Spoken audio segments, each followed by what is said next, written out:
Welcome back, everybody. Thank you guys for spending your afternoon with us. So this is this next panel is to talk about kind of like what we've just been through and what we're looking at from a future perspective, and to introduce everyone here. Jovan, I'm not even going to attempt your last names. I'm going to butcher it. Can you say it for me? Kurbalija. Could you repeat? Practice it like a mantra. That'll. I think Irina can pronounce it. Irina, can you pronounce it? Iran. Right. Goodbye. So Jovan is the executive director of the Secretariat of the United Nations Secretary General's high-level panel on digital cooperation, and he will explain to us what that is. The longest title ever. Yeah, I've seen your card. It's amazing. Yeah. He's seated next to the Ambassador and Deputy Assistant Secretary Rob Strayer, and we are so interested in hearing how Plentypot went from your perspective. And then Andrew Sullivan, who's CEO of the Internet Society. So thank you all for joining us here today. So let's start with Plentypot. Who wants to go first? All right, I'll start. And I'm sorry I wasn't here earlier. I had a meeting at the White House, but we thought we achieved all of our goals at the Plenipotentiary. We also got elected the first U.S. citizen in more than 20 years to one of the 5 lead management positions at the ITU, and very importantly, too, is that it's the first woman to be elected to one of those positions in the entire history of the ITU, the 53-year history of the ITU. On a key number of issues that I think folks in this room will care about related to resolutions on cybersecurity, over-the-top technologies, and on artificial intelligence, we came into this conference with positive proposals. Some of them were ones that we call inter-American proposals that were joined by the entire Western Hemisphere, and a couple of them were just ones that we as the United States had proposed going into it, looking at what other regions and other countries were proposing. In particular, we had concerns about some operational roles and regulatory roles that were being proposed related to over-the-top technologies and related to artificial intelligence.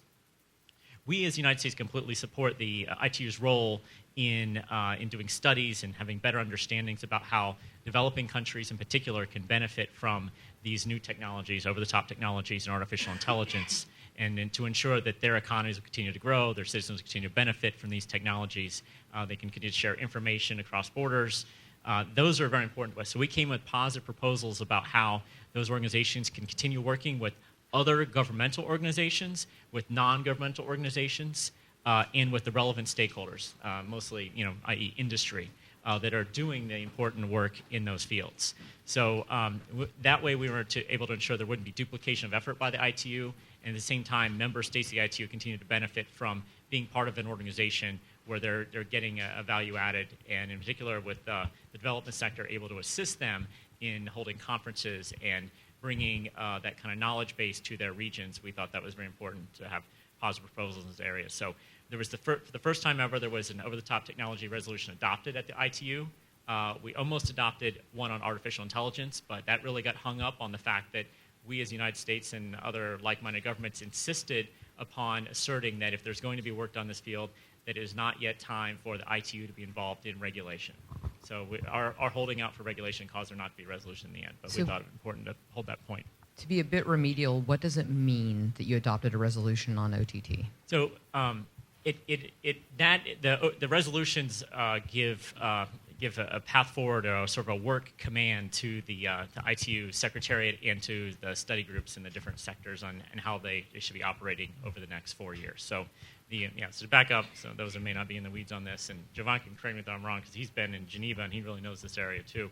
That once every 4-year conference of the ITU, the Plenipotentiary, helps set the work plan, the major priorities for the next 4 years. So there's been roughly 200 resolutions adopted over time at the ITU, focusing on all kinds of topics from interconnection to improving connectivity and capacity building, on cybersecurity, all these different areas. And so they're refreshed every 4 years to have new kind of lines of work and new prioritization established within those different fields. So having one established on over-the-top technologies, it validates, of course, what I think many people know, that is the increasing importance of over-the-top technology to businesses, to government. Even government uses WhatsApp. I know a lot of government people using WhatsApp abroad as their primary means of communication, and of regular individuals in their daily lives. So ITU wants to be relevant in this area, and like I said, we thought it was important that we have a resolution in that area so that that can continue countries continue to benefit from the knowledge transfer, having better understanding of better best practices, and the collaboration that's inspired among that very diverse set of stakeholders. So in this case, is it the beginning, not the end? It just means that they're going to start having a dialogue about this, or have they been talking about it and it's finalized? I mean, there's always been some work done in particular study groups of the ITU in related over top technology, and that's of course not going away. And I think we're willing to revisit this every 4 years. That is the new lines of work that should be done. Just amongst us friends, Yeah. Does 4 years for technology seem like a weird time frame? Am I the only one that thinks that's odd in a 3-week meeting? I mean, I'm fascinated that it seems like and you can talk about the protocol, Mr. Geneva. Is this still a relevant way for us to be making policy amongst all of our global friends? Which one? Let's go with the plenty part. Let's go with the 3 weeks and every 4 years. Well, the famous saying, we overestimate what we can do in I thought you were going to say period. it in a foreign language there for a second. I was like, is he going to make us all translate? What? Okay, what? Yeah, that's it. What is basically what's happening, and I think what's happened at the ITU is probably somebody quoted Samantha Dickinson, her summary. And what I really like in her last blog, or sort of collection of tweets, was indication that ITU got, like many other organizations, in identity crisis. And this identity crisis is related to the fact, what is the border zone of a regulatory mandate of the ITU? And should the ITU move into the health? I think you commented, Jane commented, a few other colleagues. Should the ITU move to the other fields? And what is happening, and I will rephrase John Lennon's famous saying, digital policy happens to all of us while we are busy discussing digital policy. According to some estimates from Geneva, about 30% of the agenda of the next WHO meeting will deal with digital-related issues. Health data, online gaming, and other issues. And you can see, at least in Geneva, which I'm observing quite closely, you can see complete digitalization of traditional international organizations.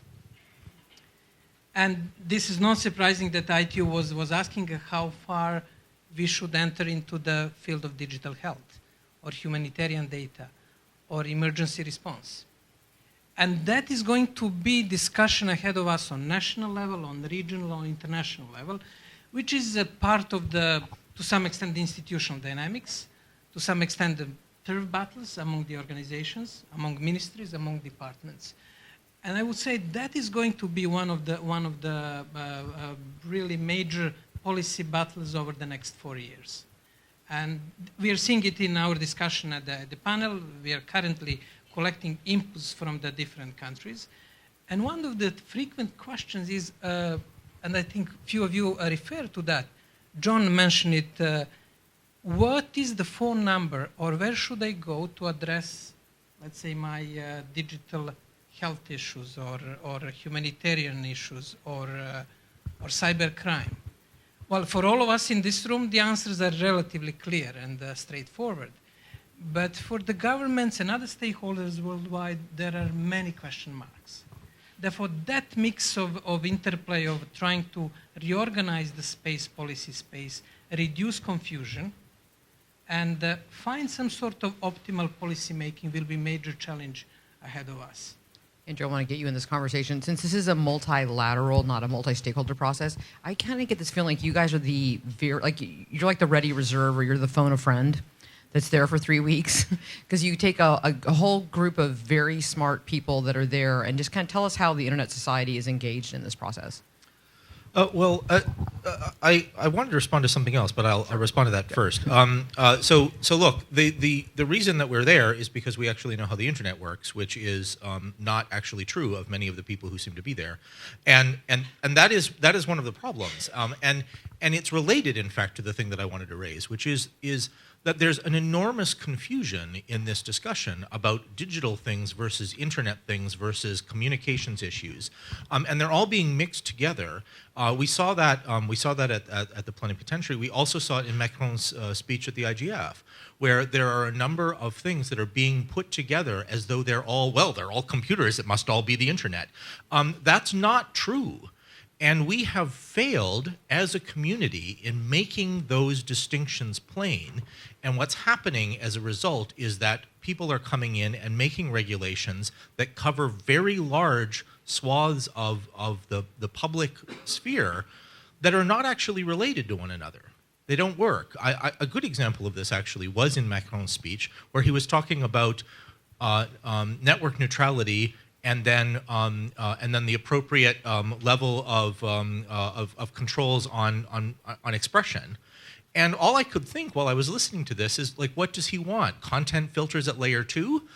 Because that seems like a bad idea to me. It seems like a very difficult idea also, so I imagine that somebody in the room may be figuring out how to go and apply for a patent for that, and more power to you. But it struck me while listening to many of these discussions that we have somehow allowed people who think that they can make policy about this to fail to understand what it is they're making policy about. And that is a very dangerous situation to be in, because people who are going to make policy about something of which they are completely ignorant are going to make bad policy.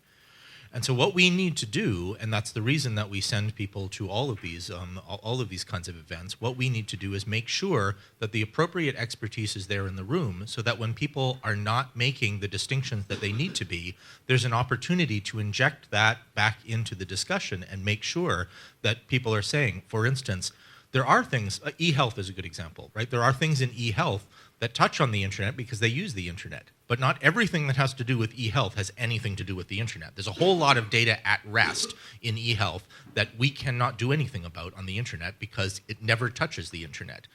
And we would like it not to, right? And I think that that's an important distinction that we really, really need to make sure happens, because otherwise this is just going to be the regulation of everything. There is no thing that's not going to be connected to electronic something eventually. So tell us a little about what you're up to with that really long title, because it seems like there might be the intermezzo in between these 4-year, 3-week meetings. Could you recall the title exactly? No? I can read it off this piece of paper here. Well, let me just comment on the Andrew's notion of, and we have been finding in discussion in the panel, this request to, in Europe you have EasyJet, one of the famous airlines, and there are more and more requests to make easy policy making.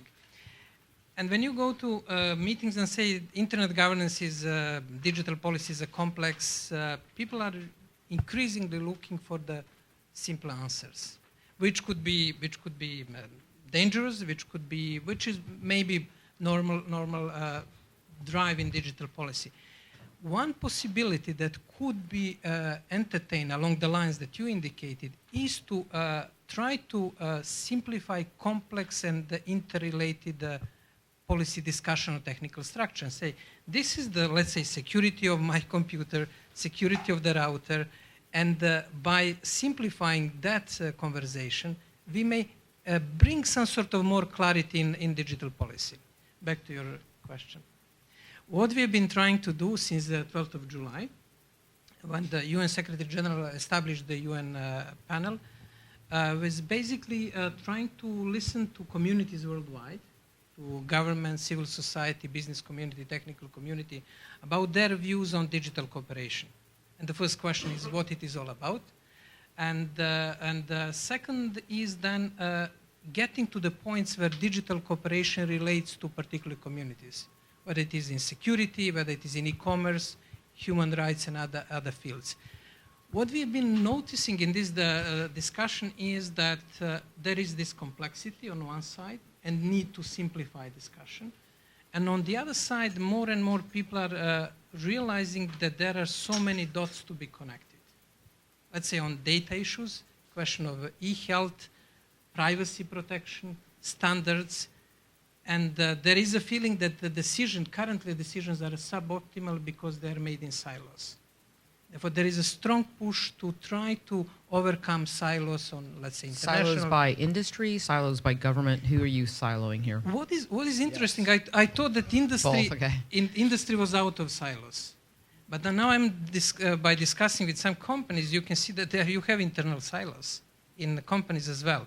You have silos in governments. Mm-hmm. You have silos among international organizations. And I would say silos are in a way natural. we know each other more or less, somebody from 1998 for a long time, and it's very human that we socialize with people whom we know, whose language we understand. And I would be very, very critical about the idea of breaking silos. But overcoming silos and having communication by some sort of boundary spanners is extremely important. And that's so you bring up a kind of a slightly different topic, which is what's in scope and out of scope in this discussion. And it sounds like that was something that was actually kind of a big discussion at Plenty Pot was, okay, where is the boundary and what do we get pushed forward into something that might get adopted, and where do we say that's out of scope for this area, that's actually maybe a national issue or not an issue for this forum? Right. Yeah. And just back to your overall question about, can an organization that has a quadrennial meeting really be relevant in the digital era? And I mean, the real work that the ITU has done in these study groups, and in the best case scenarios, the study groups are informed with the sector members, which are private sector, in NGOs at the table, helping them decide on a consensus basis what are appropriate approaches to certain issues. I think you're getting to your question you just asked now is the question about, well, what things are on the table for that process? What topics? What's the scope that we're going to look at? And our view is that the ITU has done the best work when it's talking about more engineering-related topics of interconnection. And of course, back in the day, we were doing billing of international calls and reconciliation of that. And the work that it does in the radio communications area on spectrum, harmonization of spectrum. Talking about how that's going to be used for satellites and how satellite orbital slots are assigned. So it's got huge expertise in that area. As we look at other areas that are a little more nebulous as sort of opening up the aperture of scope of what they'll be working on, that's why we had very strong concerns that studies can be done, more views are important, but there should not be a operational or regulatory role for the ITU in the area of artificial intelligence, for example. But I think that this comes back to part of the reason why some sort of multi-stakeholder approach is the right one. That is, look, I know a great deal about certain parts of how the internet works. I really am an expert in that. I don't know anything at all about e-health. I am completely ignorant of that, except that maybe I go to the doctor from time to time. And that's the reason that I need to collaborate with somebody else on that topic. Not because multi-stakeholder is good, not because multi-stakeholder is the way to get to human rights or something like that. It's because multi-stakeholder is the one that works. That's the one that gets you the possible other experts in the room. And with all due respect to all of our governmental colleagues, governments don't have all the experts. Neither should they. I don't want governments to own all of the experts in the universe because it seems to me that some of those experts could be doing other jobs. Similarly, I don't want only private sector people to be in the room when these decisions are being made because governments do have a legitimate role. And I want civil society, et cetera, et cetera, et cetera. That's how we got to the idea of a multi-stakeholder system, and that's how we got the internet. We got it because different people decided that they wanted to connect to something too. They wanted to do this thing, not because the internet was good, but because it worked. It produced a cheaper, better result and a more robust result built out of unreliable parts. That's an incredible achievement. But in order to have it, you can't have one group of people saying, no, we're going in this room and we're going to make our decisions, whether it be once every 4 years or in the study groups or whatever. And I think that that's a key piece of this message that somehow we have allowed to sift away through our fingers. Watching some of that discussion in Dubai, for instance, about some of the things that were that ICANN, for instance, was accused of. It was just this side of kind of medieval accusations of witchcraft. It was, and this was because the idea was that there wasn't some kind of legitimacy there, but the legitimacy is not a political legitimacy; it's a functional legitimacy. How does this thing work? And the answer is it works because all of these people need to do something in order for you to get a result. If you don't get them all in the room, then they're just not going to do what you want. That's all there is to it. It's not, it's not that this is representative of anything. But because we've allowed the expertise about how the internet works to sift away from this as it's become more and more ubiquitous in our lives, and I do it too, right? I treat the internet as a single thing too, but we all know here in this room that it's not. And so we need to remind ourselves of that in order to get the kind of functionality that we want out of these institutions, which are legitimate institutions. I'm not trying to blow them up. I'm just trying to make sure that they actually produce the results we want. So what happened to Jane Coffin's beloved community networks? It sounds like it was more. I'm actually asking the question not specifically because we know, Jane, that they're really amazing, but it got used as a hostage, from at least what I could tell from talking to people. Sure. I mean, right? So actually, I guess let me be less glib. What happens when you're in a position where people think the topic is politics is that somebody loses. And the point here, and the point that I'm trying to make right now, is that we somehow allowed only the political view, only the intergovernmental view to take over the discussion about legitimacy on the internet. I don't know how that happened. I have some ideas about how it happened, and some of it's my fault. But that is a thing that we have allowed, and we need to get it back. Not because this is a war between us and the kinds of governments who don't really like the internet, but because only by offering the internet, by offering an invitation to people, come and connect, this one works well, only that way are we going to have some success with this network. The people who want to shut down the internet, who want to control it, don't understand what they're destroying. I believe that of most of them. I mean, there are some that I'm pretty sure they just don't like the internet. But I don't actually believe that that many people who are calling for the kind of heavy-handed regulation that sometimes we're seeing really understand what they would do if they did that. And I think that we need to remind them of all of those things.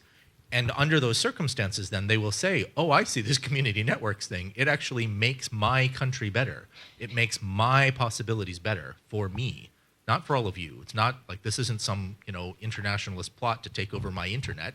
It's actually a way of making internet better for me. Well, then you have a better conversation. You have a better possibility there. So loss of control seemed to be kind of an underlying thing. I think so. Yeah. Okay.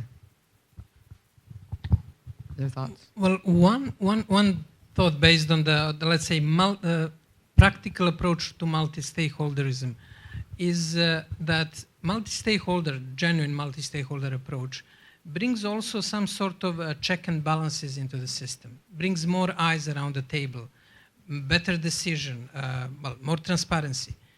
Now, one risk that I think we as internet community have basically created is that multi-stakeholderism at one point became a sort of ideology. And that element of the ideology, I have recently some of the very good colleagues of mine who told me, oh, Jovan, you didn't put multi-stakeholderism in your tweets over the last 1 month. He was following my tweets. And I said, okay, what did I do? With a spreadsheet. I put multi-actor or inclusive participation. Therefore, that point when multi-stakeholderism becomes ideology, then it can diffuse the relevance and all good elements that it brings. By the way, we should have found some better term. Multi-stakeholderism is a bit, and it's a good concept. It should have had some better name. Therefore, that element is the first element, check and balances. And second element, which is a new development, is some sort of realpolitik in digital policy. People are coming to the point of trying to understand their interests. And as you, Andrew, said, countries and companies and communities will have to face the situation in which, they may disconnect from the internet, but then in the scorecard on Excel sheet, they will have to put in 2 columns what they are gaining and what they're losing. And that interplay and informed discussion on the economic, policy, societal aspects will make more robust discussion and less, I would say, less ideological. The risk of ideological discussion in whatever way, whether it is multi-stakeholderism or other developments, is, I would say, one of the major risks for the inclusive digital policy making. I guess one way I look at this too is to think the way that countries act is somewhat depends on what their appetite is for innovation. Or in other words, to use would be, what's their appetite for disruption and unpredictability about the future? The nations that seem to hold most closely to wanting to guide the future and have more control of the internet are those that fear that kind of disruption, either to their political system or their social system. That's why we found it so important to push back specifically on the notion in a very practical way about regulation. That is, we have had this posture in the United States and around the world among sort of liberal-minded democracies that we let the system work, the multi-stakeholder system work. It's generated these kind of the internet protocols, among others, that have developed over time. We have not set to channel that necessarily, or really in any strong way, but nations that fear the kind of disruption that will happen from the next generation of technologies are the first to rush out there and say, we need a code of conduct for this. We need to have additional limitations on this, and we need to regulate this to guide its future. They fear what it could become rather than let it blossom into something that might require regulation in nuanced ways, but they want to kind of shut it down from the front end, which we think that kind of prophylactic regulation is one that's going to chill innovation and development. We were getting some signals from the dust. My mic died. Oh, he did. Okay. I think you just have to keep it close. You have to keep it Cut off. right. No. But- So would you put cybersecurity on that list? Yeah, is it cybersecurity? Can be cybersecurity is an excuse, as a pretext for doing certain things. I think that's also important to know. If you look at the Chinese cybersecurity law, the limitations it wants to place on the flows of data and requiring inspections of technology, the hardware that is, and the software are pretexts for protectionist notions and of a more general strain there. I think that others that are concerned about, cybersecurity are well-intentioned. I think we all, because we're dealing with an adversaries that can even get better and better, we're all very concerned about the future of the susceptibility of our technology to disruption from attack. So we want to keep getting better. But the regulatory response on that is, do we mandate that? How do we mandate? Do we mandate performance metrics in general, or do we mandate kind of one-size-fits-all, what will likely become like kind of check-the-box operations for private sector or government? I think there's important ways we should think about the regulation there. But I think there's another point here, which is I think the one that Jovan was making before about the spreadsheet with the pluses and minuses. That is, I think, so there are definitely countries, right, where you don't actually have the opportunity to try to convince them because they've already decided they reject this model, right? That there are definitely people. We can all think of the countries who aren't really on the internet, right? They're only sort of on the internet. I think of them as like, the old-fashioned CompuServe kind of thing where you had a gateway and you kind of talk to the internet, and some days it works and some days it doesn't. And we know that when that competed against a real internet connection, it always lost. And the reason it lost is because a network where you can actually speak BGP and you can actually do all of that work, that's a more interesting network because it provides more value to you. So we know that those are national policies frequently. They're not actually customer choices. But there are a bunch of countries who are hungry, I think, for the development potential of the internet. And they're being sold a bill of goods where they say, oh, well, you can have all the development of this, but you can get it the way you want with the complete stability and so on. And it's rubbish. And we need to call it out. It's complete nonsense. You don't actually get innovation and complete stability at the same time. Those are not the same thing. And if we are serious with people about how this kind of dynamic works, then we will be able to tell them, look, you have to make a trade-off. We think this one works. This is an offer to you. We like this internet thing. It's produced a lot of value for us. But we recognize that you might not choose it. There's no, like the internet is for everyone is of course the Internet Society's slogan, but it's for everyone. It's not required of everyone. You can choose not to connect. I'm not going to try to make you. All I can say is, here you go. This is an opportunity. Do you want to take it or not? If you don't want to take it, okay. I got other people I want to, I can talk to them. And we can go build this thing and we can build it together. And maybe that to me is part of the reason that I feel a little bit frustrated about this, because instead of going and making facts, we're talking about how do we make policy. I would like to make some facts. Yeah, I do think that, and cyber is one of those challenges because you're trying to explain almost a negative, like why don't we want to, cyber treaty, and it's usually because we don't want to sign away a bunch of things that will not be in our best interest. But that's a tough conversation to have, which actually brings me to the Internet of Trust and the Paris Call. And so why are we seeing some governments being willing to not governments working with companies that are all of a sudden interested in having collaboration? Do you guys have any thoughts on that? I realize, Rob, you weren't there for the fun of having Macron in the room, but... No, I read the speech later. Sorry, let me go first. Grab a microphone, any microphone. I don't want to talk. Oh, okay. Multi-stakeholder process right there. I think there's important steps that the private sector can take by sort of committing to improving their security and the things that they're going to voluntarily do.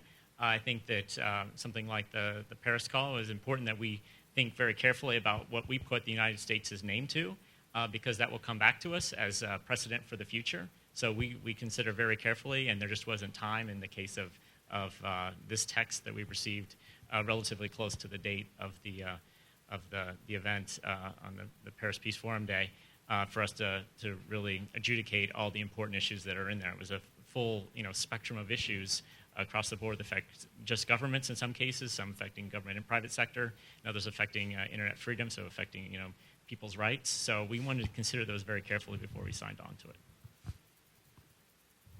Well, I will say the Internet Society did sign on to it, but part of the reason that I was amenable to doing that is that I read it, and as far as I could see, it was all things that we already agreed with.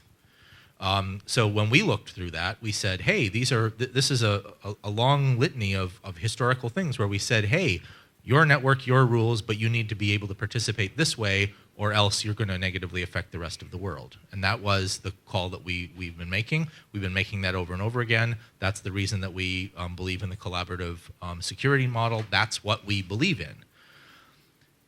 I am maybe not as naive as I look. It is, of course, possible that somebody will use that call to try to claim new land, new restrictions that are not actually implied by that document. And my feeling about that is now I have a signature by those people. I can wave at them and say, no, you called for this. You called for this thing. This thing is an open network, not one where this is done entirely by regulation. So that has been the stance that we have had. If we turn out to be wrong, well, then I am wrong. So this being part of the Internet Governance Forum, and we were just talking about that, as we look forward into 2019 and beyond, what is it that you think that we could be doing better as a society or as a group or multi-stakeholders? Well, one element is to continue with double approach. One can call it a utopia, because internet is a magic. It's still magic for me when I see somebody on the other side of the ocean and free of charge have a chat, and that magical element shouldn't be underestimated. Therefore, a bit of utopian magical aspect of the internet should be preserved. Keep the magic, people. Got that? Okay, keep the magic. Thing. But in the same time, when I put, let's say, more policy hat, I think it is useful to have the clear language. You have the clear language, clarity, and the facts in discussion. What that is probably some sort of interplay between magic as inspiration or a bit of utopia and the clear language when it comes to the policy issues. We have also to understand, and this is a tricky argument, that the internet is a global infrastructure to some extent, but impact of the internet is very local. And this is one of the lessons that I have been learning really clearly, and it's writing on the wall through all of these visits that I have on the behalf of the panel. People simply have different priorities. And the internet is moving into the cultural, social life, the question of dating, meeting the partners, very intimate issues, which are culturally and socially sensitive issues in societies worldwide. There are many examples. One is privacy. Privacy has a specific understanding and context in Europe because of mainly the legacy of the Second World War. Privacy is a different issue in Africa. You have the only legal instrument in the world which has a privacy. Well, we're down to two. Privacy and security. This in will its end title. when all of these die. Is Dustin is a conspiracy by Dustin now? Right, we're down to 2, Dustin. And then you have this different perception of privacy in Southeast Asia or in Latin America. Therefore, you have the same concepts or same data, but you have different perception. Therefore, that will be a major challenge to recognize that differences while preserving internet as integrated system.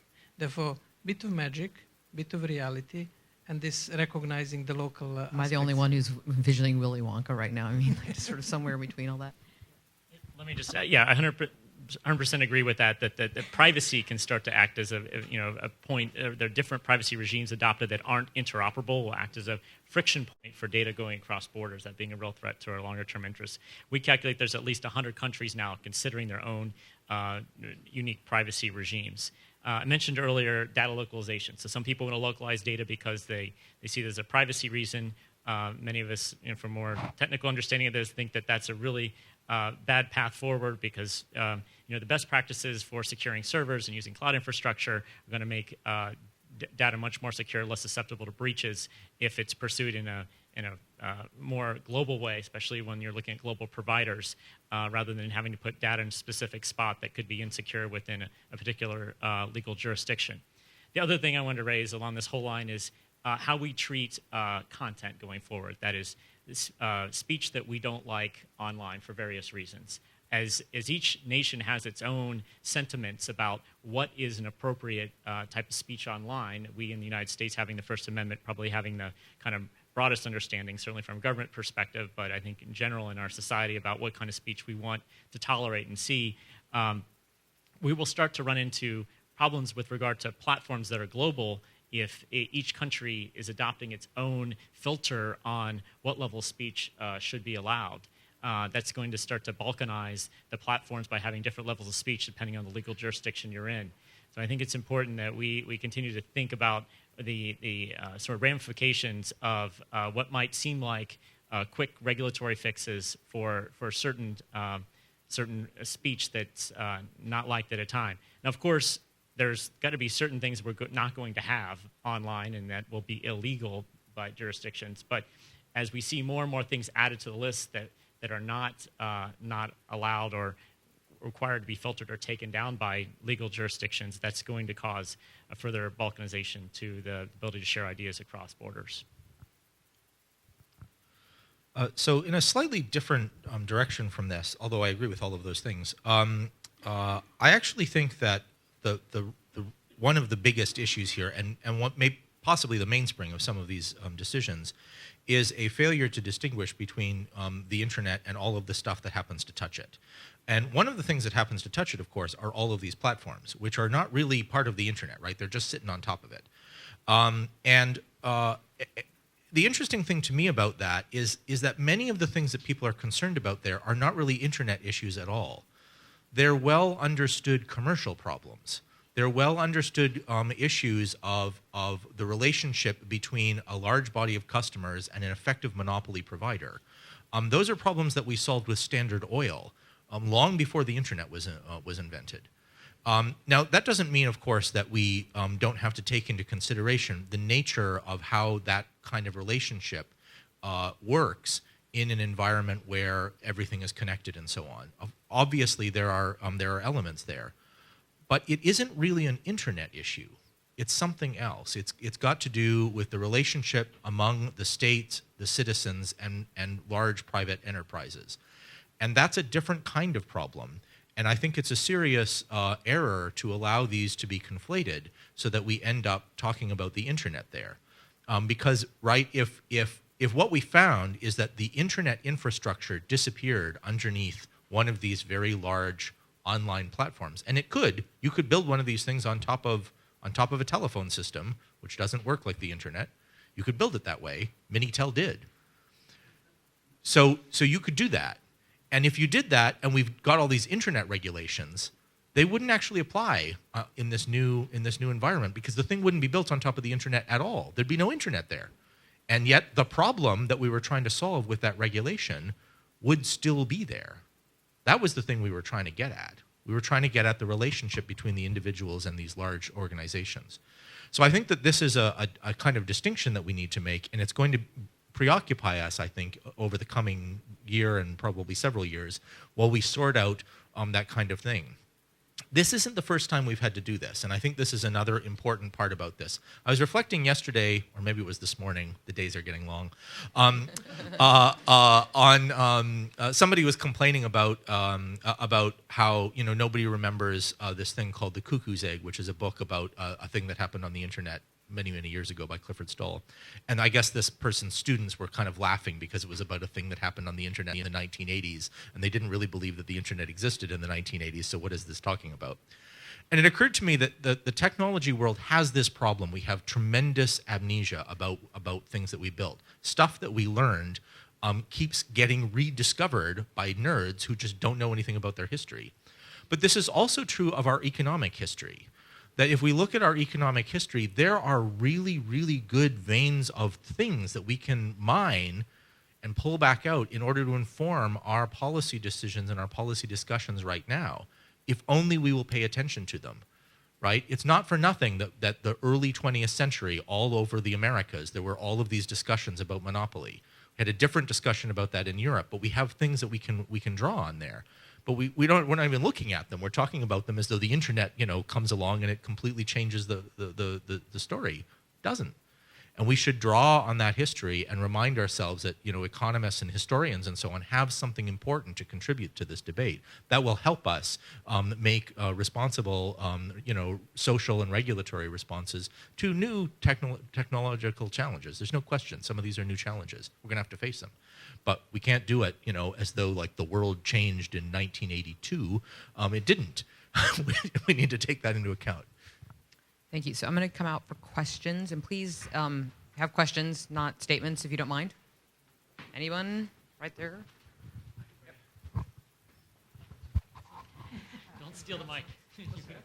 Thank you very much for your points that you made. I'm having a little difficulty with Mr. Sullivan's point about the internet being separate from the platforms and the applications that are built on the internet. I get that. I know, the different layers of how, but to say that I'm just trying to understand it, but to say that the problems we're facing are problems between individuals, governments, and private organizations that existed way before the internet is absolutely true. But to almost negate the role of the internet in kind of really fast-forwarding the problems and magnifying the problems. We've never seen the kind of privacy breaches, the impact of those breaches as we see now because of the internet. So I'm just trying to ask you if you could just, explain. I'm trying to understand how you can completely separate the internet from the societal problems that we're facing. So I don't think I said that we should completely separate those. I think, on the contrary, what I was trying to say was we have some roots there that we can depend upon, and there are differences. There are technical differences about this. One of the differences is the speed at which these things can happen. So there's no question that makes a big difference, because if you had a data breach of the sort that we've seen repeatedly over the last several years, in, say, 1942, when, let's face it, there were organizations in the world, we called them governments, but there were organizations in the world who were collecting massive amounts of data on people. And that data sometimes did leak, but it couldn't leak at the speed. So we do have, in fact, some historical things to think about there, and we have new technical facts that change what we have to do. Of course they do. I'm not trying to pretend that everything is exactly the same as it ever was. What I'm concerned about is the opposite problem, where people are pretending that, it's all new because it's the internet. And we've seen this happen. For instance, there is a law somewhere in the I forget which state it is, there's a law here which makes online gambling illegal. So if you call up your bookie over the telephone network, and you can manage to get an old telephone network, then it's legal for you to make that bet. But if you do it over the internet, that's illegal. That's nuts. That's a mistake in the law. And we need to make sure that people don't try to do this just because it's magic internet. That's what I'm really trying to say. Just this interplay between history and now, and sort of everything is new or everything is changing, and sort of bit of chrono-narcissism that we sometimes have. We think everything is happening now. Even the Balkan has changed. We are not anymore Balkanized, and I would like to use this term. Fragmentation would be better. I can see Ren is supporting the notion. But I think the Churchill at one point he said the further forward we want to look, the further backward we have to see. And that point of anchoring our current problems in historical narrative is extremely powerful. And I'll give you one example. 10 days ago, I was in China, and I had a town hall meetings at 3 universities. And I framed this discussion around Chinese philosophy. And the Chinese appreciate their past and philosophy, and we basically discuss what Lao Tzu, what legalists, what Confucius can inform us about the current moment. And then when you dig back to the history, you can see, let's say, meritocracy from Confucius, or the legalist school of you have to run the big country with some sort of rule of law. Therefore, I think this is the moment where, this moment of huge uncertainty that we are currently facing, lack of trust, confusion, probably this is a moment where we should dig a bit back into these common elements in history, when we can find some sources of inspiration and rebuild the humanity in the positive way. At least it has been working very well in all of my visits. I'm going to Vienna to discuss how the 5 famous Viennese shaped our era: Schumpeter, Hayek, Wittgenstein, and others. And that moment is important to understand the current time. But I completely agree with your point of amplifiers. And I'll bring you one example from discussion in China. There is the issue of the social cards, for example. But when you analyze the social cards, they existed in Confucius era. At the Confucius time, there was a practice of basically understanding what's going on in local community. Then it was taken over by communist regime, Mao regime, and it exists now. The problem is the strong power of technology and this amplifier element. It is not anymore the same as it was in Confucius time. Or Rousseau, who wrote he wrote it about, Rousseau is singing me from there. He likes sabotage. And then what Rousseau basically, he wrote the social contract for Geneva city, which is a very small city. Now, how to extend it now when this is discussed by Web Foundation and others to broader community. Therefore, that interplay between history as a source, as inspiration for rebuilding our humanity, rebuilding the core values, but also understanding it in a slightly different context of amplifier element. In different examples, I just mentioned few. We can continue with similar discussion. I think that wisdom is probably the crucial wisdom for 2019 and beyond, next 4 years. I know that you have one other component. Do you have time for one more question?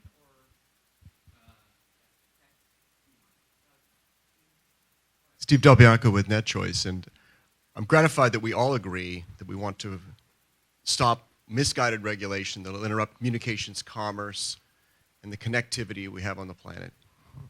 And yet, we should also come to agreement on what is the most effective techniques to stop it. Andrew, of course, you're right that if they studied history and if they appreciated that that's really not the internet. But being right is not rhetorically effective. I have yet, like you, I'm in the business of trying to persuade people out of terrible decisions, but I've yet to find that it's effective to tell somebody, no, this has happened before. No, that's not the internet. So I would ask the 3 of you, what have you found to be the most effective rhetorical techniques that work when you're in the arena at the ITU Plenipot to talk someone down from a really dumb idea? What really works? Have you tried magic? Oh, okay. Well, let me try some magic. You know what usually works? We can call it techno-empathy. You know, put yourself in the shoes of other side. And basically, understand even misunderstanding when it comes to the other side.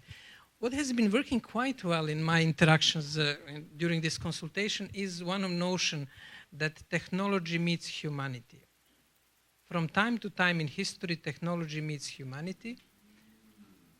It influences the social structure, economy, and we then try to make a nice dance between technology and humanity. From time to time, we step on each other's toes. Sometimes we play a nice tango. And that's one metaphor which doesn't change people's mind, but at least shift them from the condensed discussion and the antagonistic approaches. And that diffusion of the tension via history of philosophy, via metaphors of dance, that usually helps at least to refocus discussion and to have the more responsible discussion. That's at least a trick which sometimes works in my experience, but sometimes fails, yeah. And I guess I have a slightly different version of that, which is to say, we try to figure out what the shared interest is.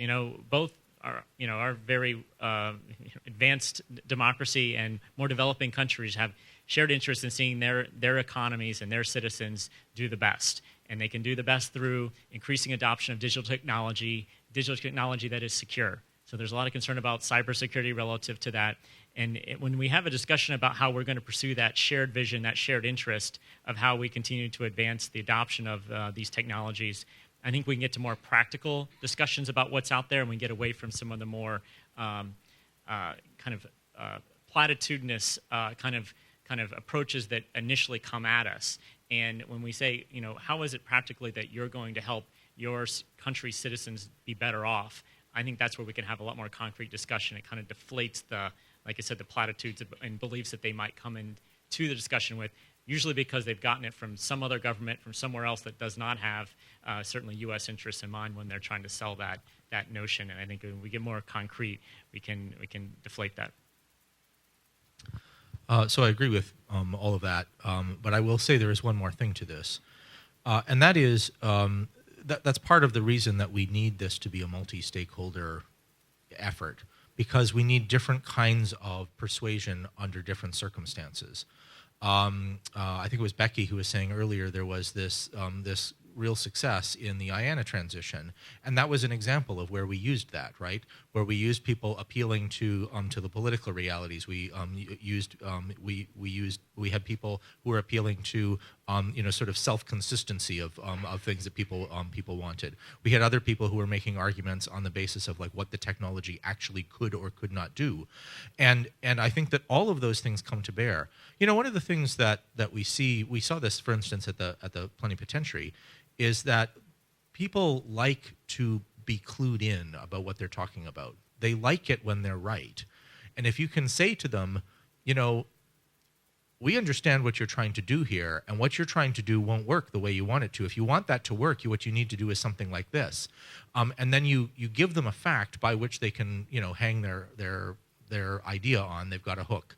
And then they start exploring that fact, and it's like a tooth, right, where you got like a hole in it and you got to poke at it. You start to realize, oh, this actually changes the mind a little bit. So you can bring people around with facts. You can't convince them on their own, but you can give them a fact that teases them into discovering all on their own that they have a new potential. And then exactly as you said, you say, and look, if you do this, like you think of all the development benefits you get, and now you've got somebody who's coming over because it's their interest. And I think that that's a key thing that, and that's of course why the internet works. Right? You don't hook up to the internet because you want somebody else's packets to flow. You want yours to flow. It's in it for you. That's how it works.